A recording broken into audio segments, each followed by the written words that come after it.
Hello everyone, it's me Con from Seafoam Game back again for an Unscripted Memories in the summer. So I finally did. I completed the Tunnel Memory Season 3 in late May, or mid-June actually.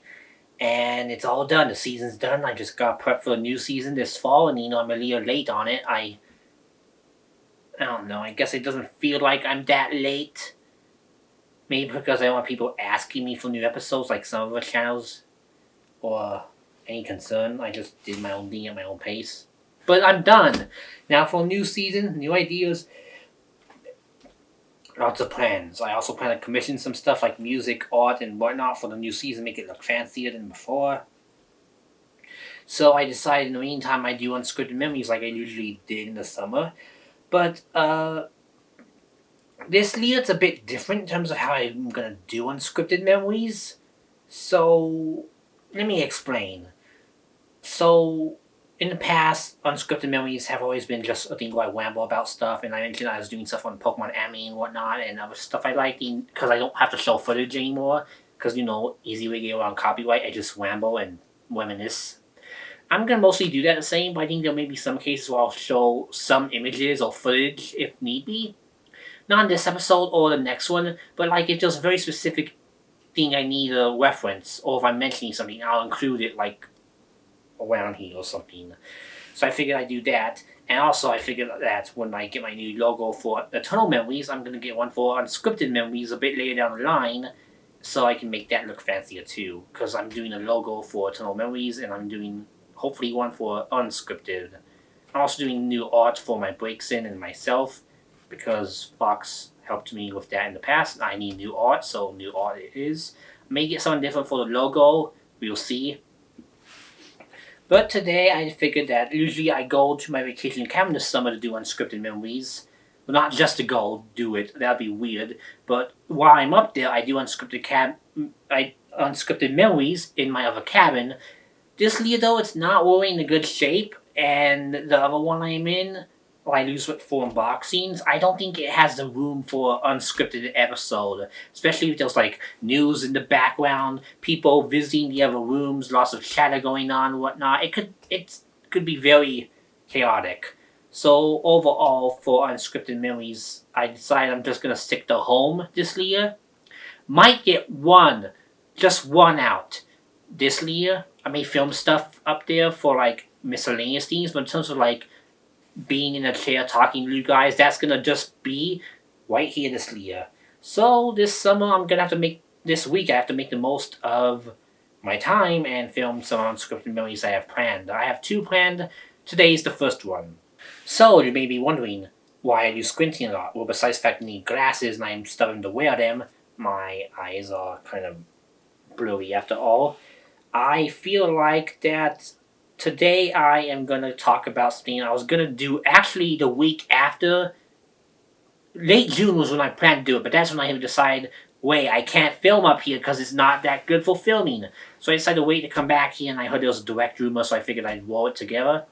So what we're going to do is I'm going to roll Pokemon Presents and the Nintendo Direct Mini into one video. That's this one.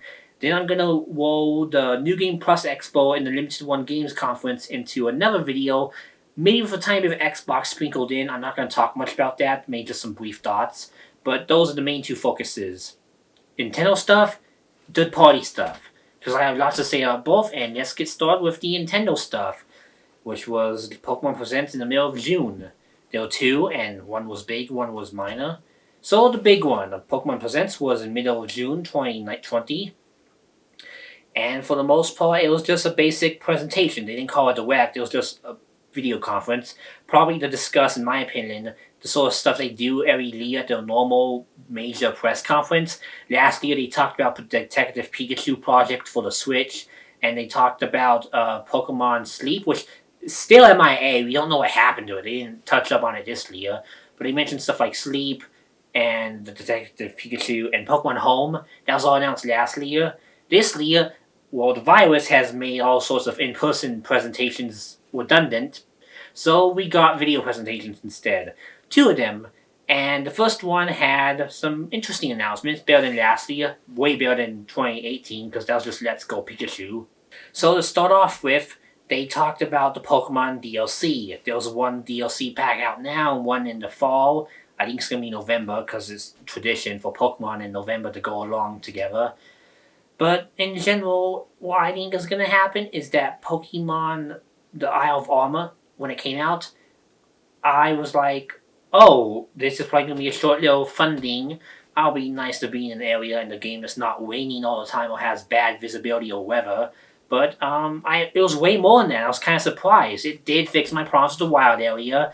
No crappy weather, no awful visuals for the weather, and hard to see shit. Now it's way easier to see, and there's like weather effect in some spots, but it's not as bad as before, and I can see way better now. So I've been having way more fun with the game on this island, so much that I actually 100% the local decks in like a week, while it took me 6 months to 100% it in the normal game.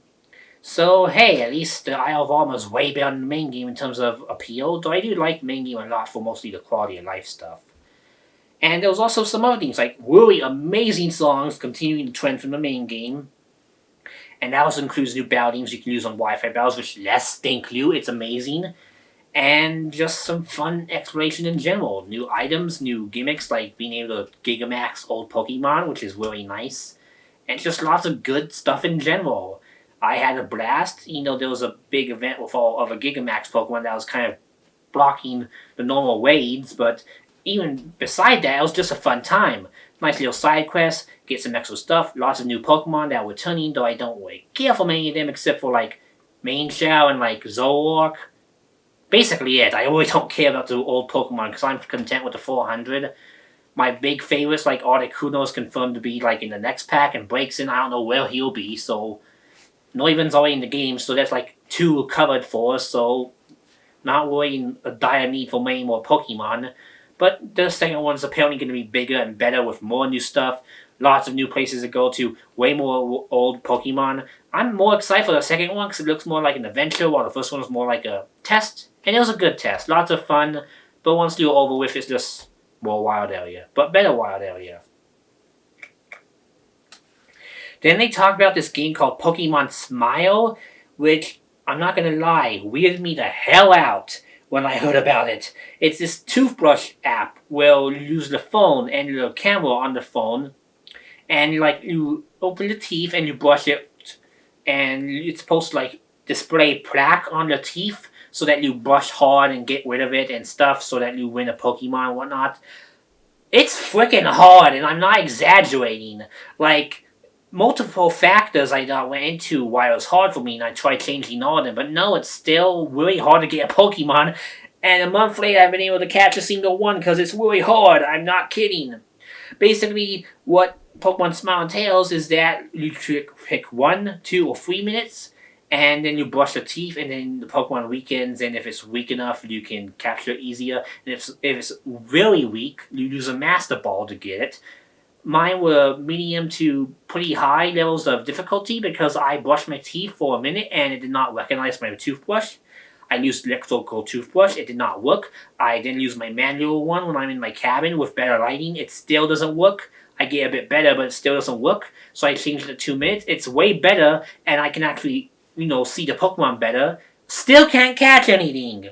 So I gave up. But some sort of app for like kids to brush their teeth more, I guess. I thought I'd get all of my phone to toothpaste once I started using the app, but it's really easy to not. So I'm actually kind of surprised how well it works. Seems to be more the gimmick app like Pokemon Go, Pokemon Sleep, except this one actually came out right after the presentation, so that's kind of funny. It's a nice novelty, but that's it. And then, to end it all off, we get an announcement of a game everyone won't shut up about, and I mentioned this in an episode I made, that it was people wanted it, I didn't think it was a need. They made a new Pokemon Snap, called New Pokemon Snap, and it's a new Pokemon Snap, alright, kind of looks plasticky, weird. I think it's because I'm used to N64 style and Professor Oak's voice. This looks more generic and why do we even have this? And that's my main question. Why do we have a new Pokemon Snap after 21 years? It's nice after all this time, but why not on the Wii U when it was super, super perfect? Or why not the 3DS when it had a camera? Or the DSi? Or, heck, the Wii with a pointer? Like, there could have been more opportunities for Snap, but, like, the Switch doesn't have a camera. It only has gimmicky gyro controls that don't work well.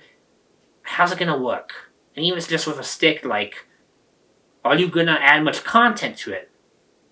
Because the original Pokemon Snap had under 100 Pokemon. That was abysmal. I mentioned in my review I could beat the whole game nearly 100% in like 5 hours or so. So for this game, is it going to be the same old, or they actually, put effort in and give us 200 Pokemon or 300? That'd be really cool and actually a lot of fun if they did that. Like, people dunk on Sword and Shield, but 400 Pokemon is nothing to sneeze at. 80 Pokemon in Snap is, especially in a generation that only had 150 to begin with.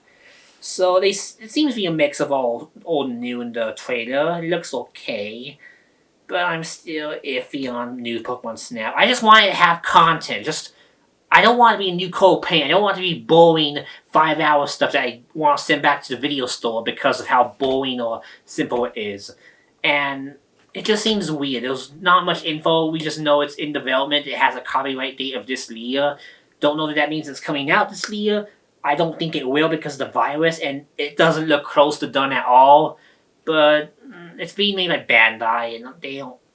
Some games they make are really good. Some games they co-make are not good, and I don't have much faith in this, if I may be honest.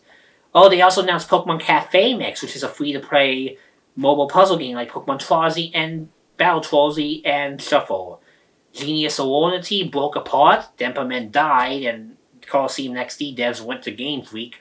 So what's left of them have been making Pokemon Shuffle clones like slaves since 2012, and it's very depressing.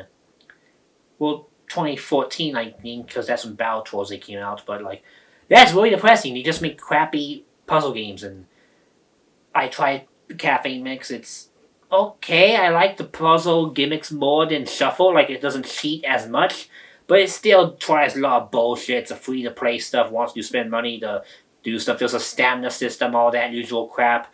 There's also events, and I got really pissed off because there was some Pokemon in the key art of the game and in the intro cutscene, and half of those, or a good chunk of them, aren't playable in the base game at all. You can't obtain them. Like, Lucario wasn't available for like 3 weeks after launch, and I don't really know, no one data mined the game after it came out, not to my knowledge, so I don't know how many Pokemon were like on this DLC, but it would not surprise me if all the Pokemon they showed in like the key art for the title screen, if they were already in the game or just almost ready to be in the game. Like Mario Tennis Aces pulled some bullshit like that. I hate that game for doing that and making people wait a year for all the stuff. Pokemon Cafe Mix did the same. They already had like 140 more 140 total stages, so like 40 extra stages. So they have several new Pokemon already from the key art, like Lucario's in and some others. They added Skull Bunny from the key art as an event that you get as a random encounter. Now Sabo's in, probably Grookey next month. Who knows what next. And Pikachu in the costume is paid DLC. You have to actually pay money to get him, and that's kind of shitty. But the normal Pikachu, I thought was the same, but thankfully you get him for a login bonus for 5 days in a row. Not my preferred method of unlocking stuff, but at least he's free. But that Cafe Mix, better than Shuffle, still probably as bad as Battle Trolls. Like, they're really not good. Trolls was great. Puzzle League and Challenge perfected it because it was puzzle paneled upon. But Cafe Mix, that's not it. Not at all. And that's basically it for the first Pokemon Presents. Just new Pokemon Snap everyone wanted. I made a card somewhere that talks about Pokemon Snap 1. I made an episode, I might as well plug it. And my point still stands. I think it's just an okay game. I'd rather pick Pokemon Pinball to come back. That's just me. Mystery Dungeon, I'd say, if it didn't end on the series finale, and if I wasn't heartbroken about DX being the way it is. So, Pokemon Range, I guess, would be cool, but, like, Snap, I don't know. I guess it's fine for nostalgia reasons, but I have to wait and see. I don't think I'll buy it for $60. God, no. And then they made another one the week after. They said at the end of the first one, hey, come back, we have more news to share. And people overhyped themselves, because for some stupid reason, even though we got DLC for Sword and Shield coming out at the end of this year, people thought we were going to get Diamond and Pearl remakes or Let's Go Johto. Announced next week for fall 2020 in the year that not only has a pandemic, but has DLC for a game that's still being made. So, like, right away I was like, You guys are stupid. You're gonna be disappointed as hell when it comes out because God, we don't need a remake of Diamond and Pearl after how they fucked up OS, and God, we don't need Let's Go Johto after how barely redundant Let's Go Pikachu was. You know, that surprised me with how fun it was when I was honestly expecting it to be a shit piece of crap. So, for people wanting the hype to the roof, I was like, no, we don't need remakes. We just got them 6 years ago, and they were bad.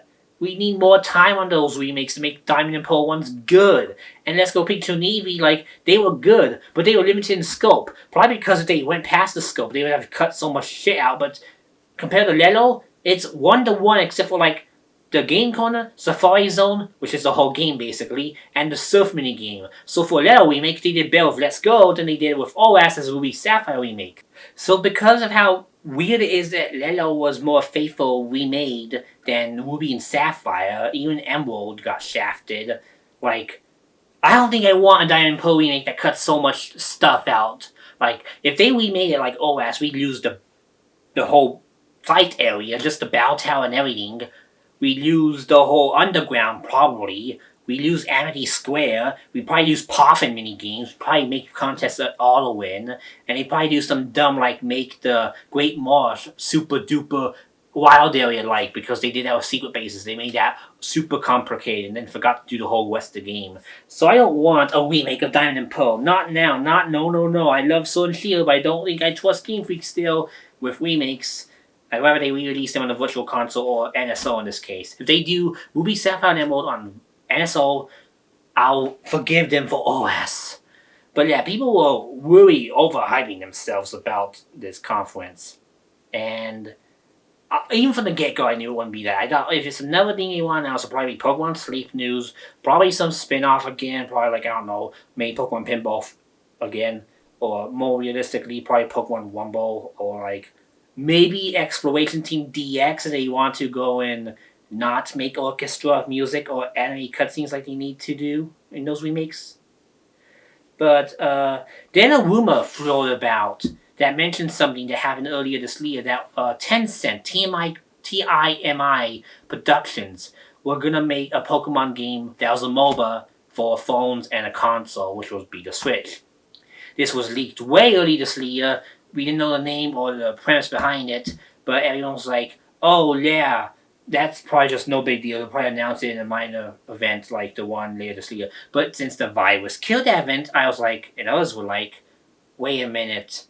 I know what this is. It's going to be that game, and the Pokemon fan base will shit their pants. It's going to be the funniest thing ever. And I got that even more so when more people in the industry, the mobile gaming industry, were like, oh yeah, I know what this is. This is going to be pretty excited.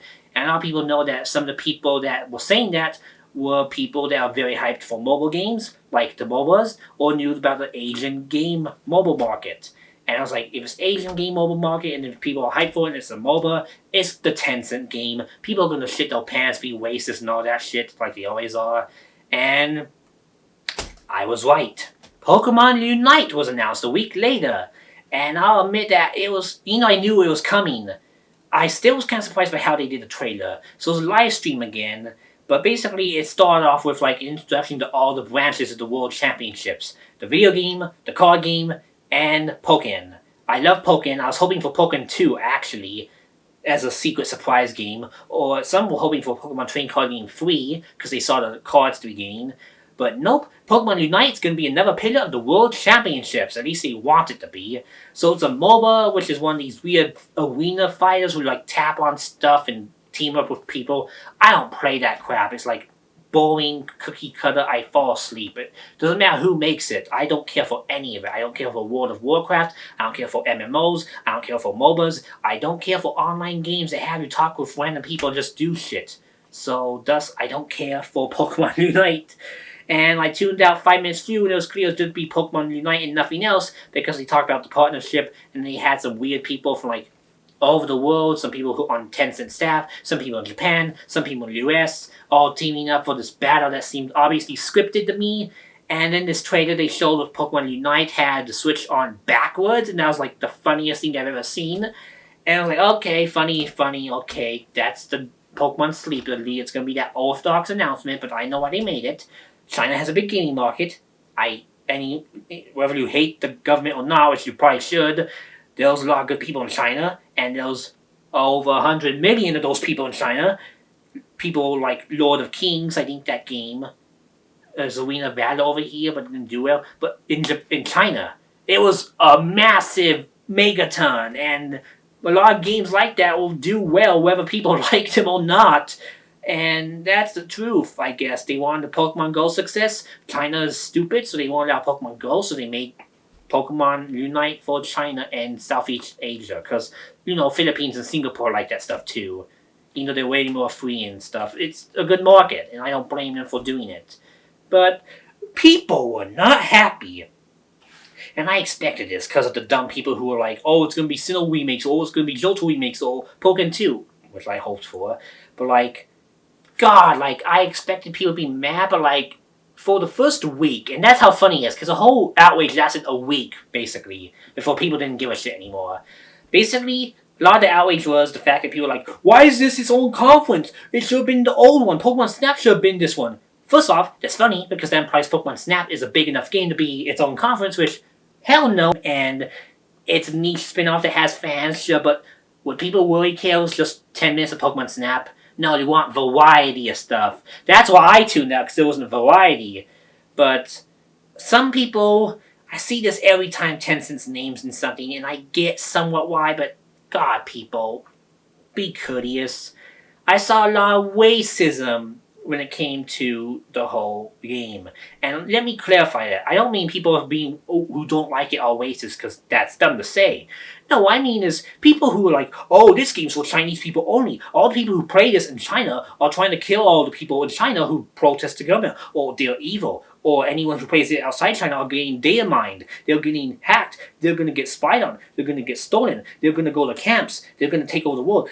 It's the stupid, lello, peril, fear-mongering I've seen time and time again with shit like Epic Game Store, Tencent's Nintendo Switch roll out when they moved the Switch to China. People thought, oh, they're going to tone down games for China. Well, the problem is Nintendo doesn't do that, which is good, but because they don't do that, they've only had 4 games out on the Chinese eShop, and it's been half a year since it came out, so people in China are buying the real Switch from Japan over the one in China, because theirs is so gameless. It's lacking games, and if you import, you can play them offline, but online's cut off.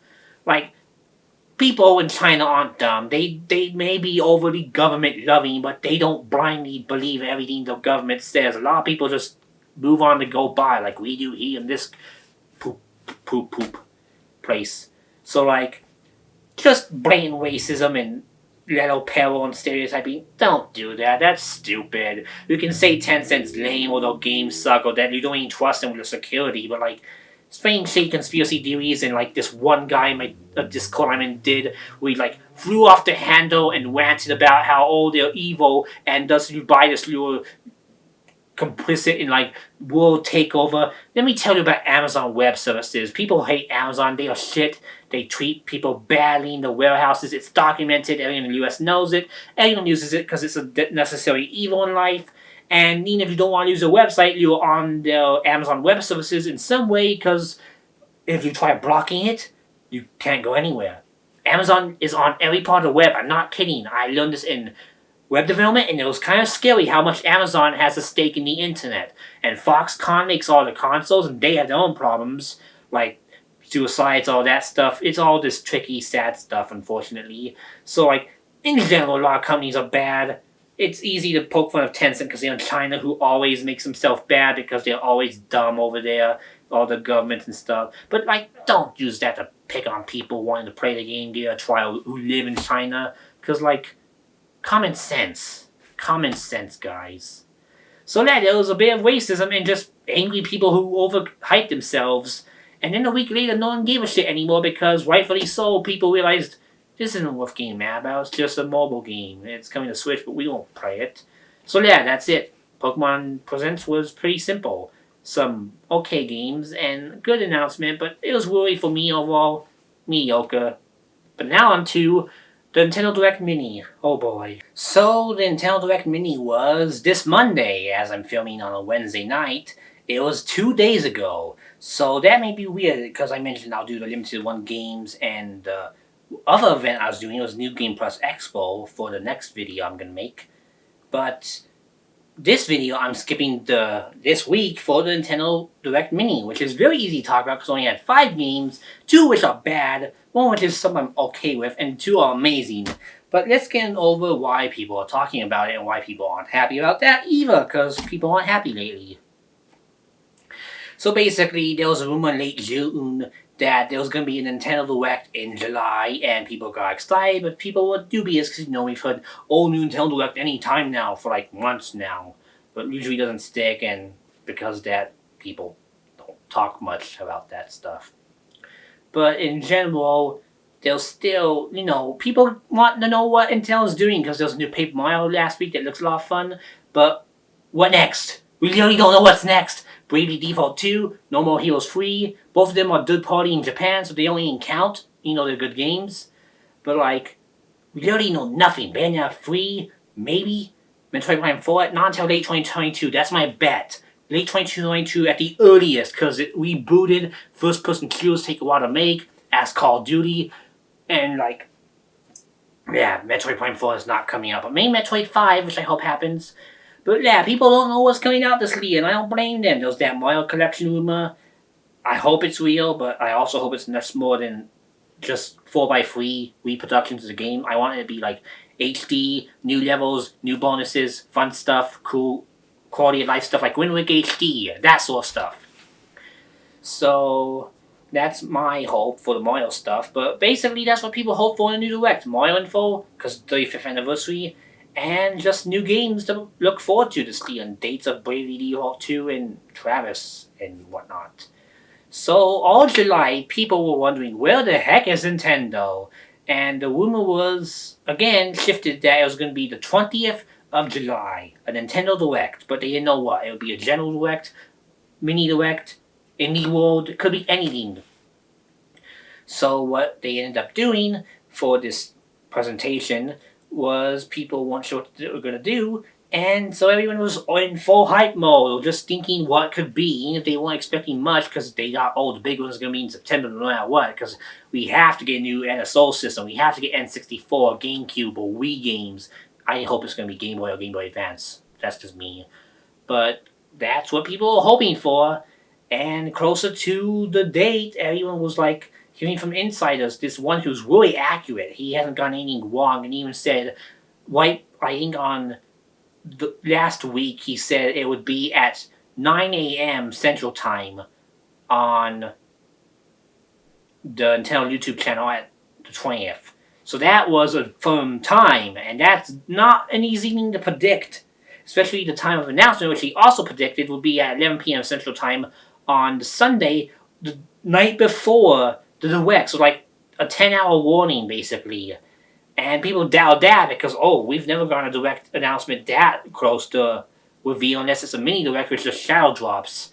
But lo and behold, people go by weeks. There were people talking about stuff that could be announced, more Mario stuff. Mostly people think it's just going to be a lot of Mario games, and maybe some Bravely Default 2 news with the release date. And what did we get instead? We got 8 minutes of third-party games. And that is weird. Blindsided everyone, even the leakers who didn't know the contents but thought it would be bigger at least. But somehow plans changed at the last moment, and it's kind of, that happens. So what we got instead were 5 third-party games, and if it wasn't for the last 2, I'd hate this Direct. First one, not even a new game, it's Candace of Hyrule, which is this rhythm game that's based off Crypt the Necrodancer. And I like that game, kind of, but I don't like the rhythmness and the music in it's boring, so I didn't buy Cadence on the digital eShop. But I thought if it was a physical release, I'd buy that, because, hey, I like physical stuff. And yes, they announced a physical release for the game with new DLC packs included. Lehoo! So I'm actually happy about that. But for most people, they weren't, because they were like, I already have this game, or I don't care for DLC, and that makes sense. Then next up was this crappy game called Rogue Company. That's this Fortnite clone, or at least a game that's like a third-person shooter. Gun Game 5000. They make so many gun games, I could give less of a shit about any of them, because whoopie-doo, they all have guns. At least Ninjala doesn't have guns, it has melee combat, and even that looks boring to me. But at least it has Mystery Dungeon Composer on board, so hey, that's something. But no, this was some World Company third-party shooter game. I could care less. This would be Soul stuff I see at State of Play or Microsoft stuff. But then the next game they announced wasn't even an unknown game. We knew about for months and we knew the date. It's WWE 2K Playgrounds. It's this chibified WWE game that's replacing WWE 2K for wrestling fans because last year's game was a buggy mess that made even the Switch version of 2K18 blush, so they didn't want to make one this year. So they just had Saber Interactive make a cartoony kiddie one like they did with the basketball game. They did turn the microtransaction hell later, and I assume this one's probably going to be the same. I'm not a wrestling guy. I've only played Fire Pro Wrestling. I like that. Anime Championship Wrestling, which came out like a few weeks ago on NSO. That's okay too. But I don't know anything about wrestling. In fact, I just learned Unscripted lastly, and I was like horrified. I was honestly hoping they just beat each other up for the fun of it. But no, it's a wrestling game, an American-made one. You can tell because it ended up being Japanese direct. I'll talk about that later too. But the next two games were the ones that saved the show. First up was Shin Megami 3 Nocturne HD Remaster. For the SMT fans, this was a joyous occasion. I'm not even an SMT fan myself. I've only played Strange Journey and starting the first one on NSO because that came out in Japan as well, and I can read some of it, so I'm playing through it. But I haven't done much with Shin Megami Tensei. But I want to because the art style looks cool and the concept looks cool and the bosses look cool and everything looks cool. And I like Tokyo Mirage, which uses Shin Megami Tensei stuff. And I like Persona 5 Royal, which I like, but character focus and Royal, and it's a different tone than Shin Megami Tensei. So I can see why Shin Megami Tensei fans are sick of Persona, especially with all the spin-offs and all the Persona 4 and 5 milking. Like, good God, even Persona 1 and 2 fans are left out, and Persona 3 only got like a dancing game. Like, I don't blame them for being kind of at war with each other, the Shin Megami and Persona fan bases. But, oh well, that's what you can do sometimes. But this is a remake of the most popular SMT game. There was 1, 2, If, never left Japan. 1 only came out on cell phones, and that's now discontinued because it doesn't run on new phones anymore. That's a bummer. And that was in English over here on the phone. 2 and If have never been translated. They never will be. It's not really possible or viable. 3 is on the PS2. They did translate that. That became super popular. And that's the one they're remaking. Because it's super popular, has the most refined combat, everyone loves it. People like 4, but it's not as good as 3. It's mostly on the handheld, so it's kind of dumbing down. But it's really fun.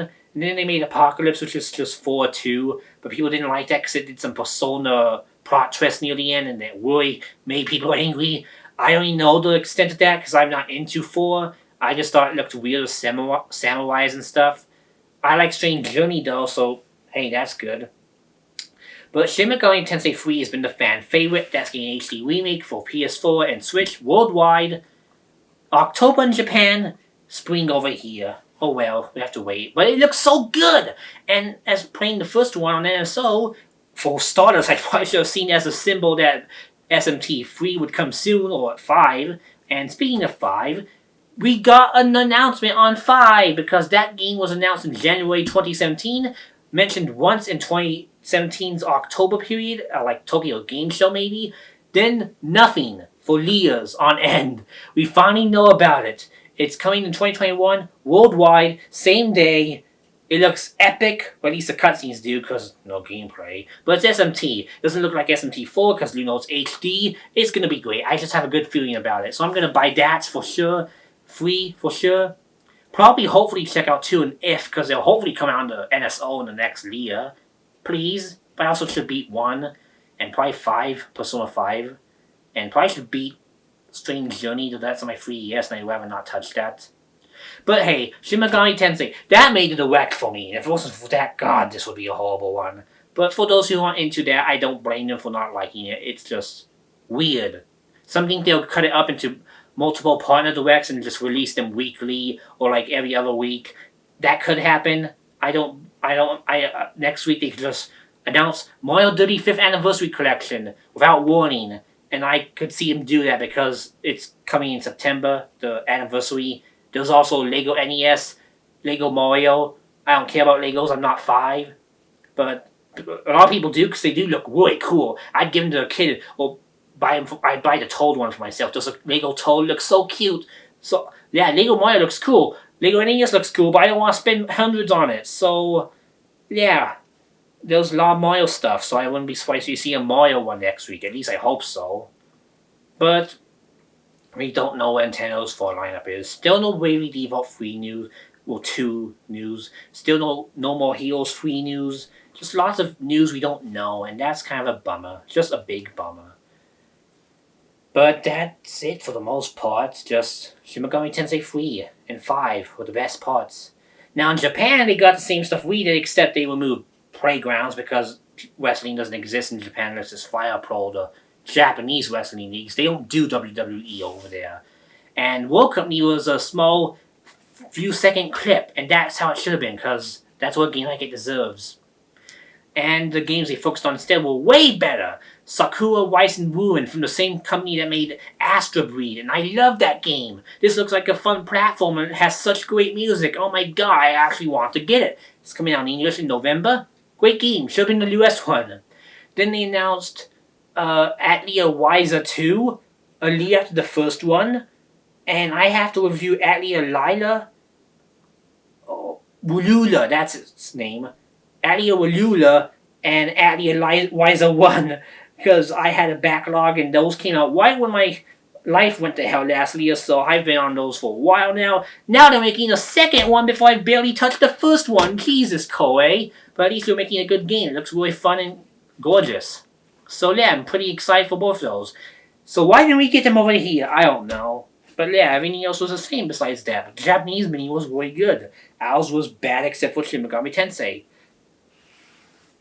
And that will do it for today. That's really just my thoughts on the recent Nintendo related stuff.